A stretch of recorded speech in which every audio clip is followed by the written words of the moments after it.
Okay, so I promised you guys that I would be going in depth into all EPP equipment, my essentials, and also my favorites. And I thought, what better than to start with paper. So these are the actual paper pieces that you are going to use in English paper piecing. So it is one of the basic necessities when it comes to English paper piecing. One of the more well-known brand that sells like every shape imaginable is paper pieces themselves. It's just like a thin type of cardstock, and they, like I said, literally shapes, sizes, you name it, they have everything. Obviously 1-inch hexagons are one of the basics there. As far as brands, you can find 1-inch hexes, especially in literally any brand on Amazon, anywhere. Some people really love having holes in the center, that way they can easily like pluck them out of the quilt. Honestly, I don't feel like holes are a necessity. And I don't use the holes whenever I pull out my paper pieces. Another big one that I wanted to talk about are these iron-on ones.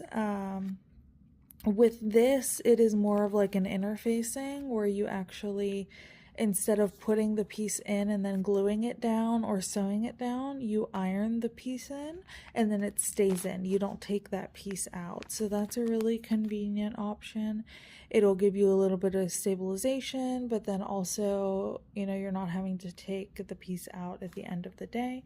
A lot of people will go and make their own. So these are ones that I had made for hide and seek, which is a really complex quilt.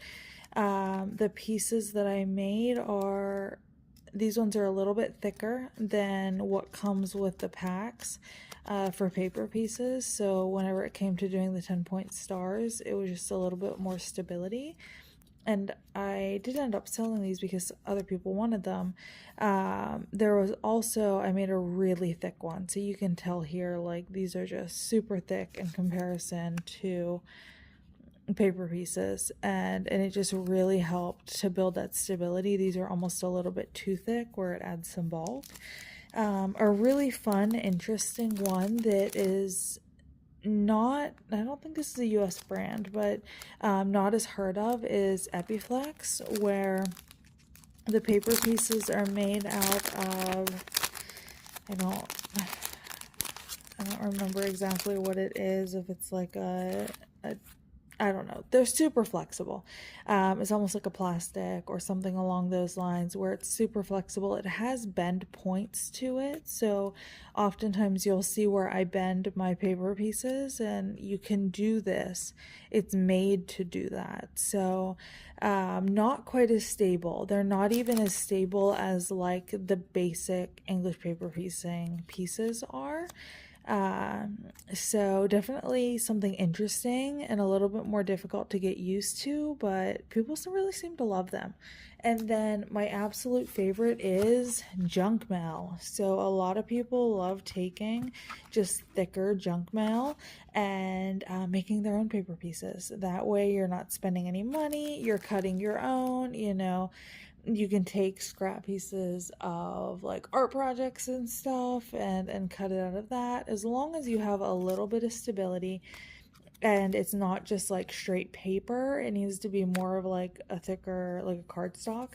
As long as you have something with stability, you're good. Color is okay as long as it's, you know, like not crayons or markers that were drawn on that is going to come off onto your fabric. But yeah, all kinds of different options here. So you literally could try any one of these and love all of them or none of them. But some different things and different options to give a try. I've seen people use batting before where they are, you know, making something specific and they use batting to add some kind of fluff and layer to it. But yeah, so here's some different options for papers.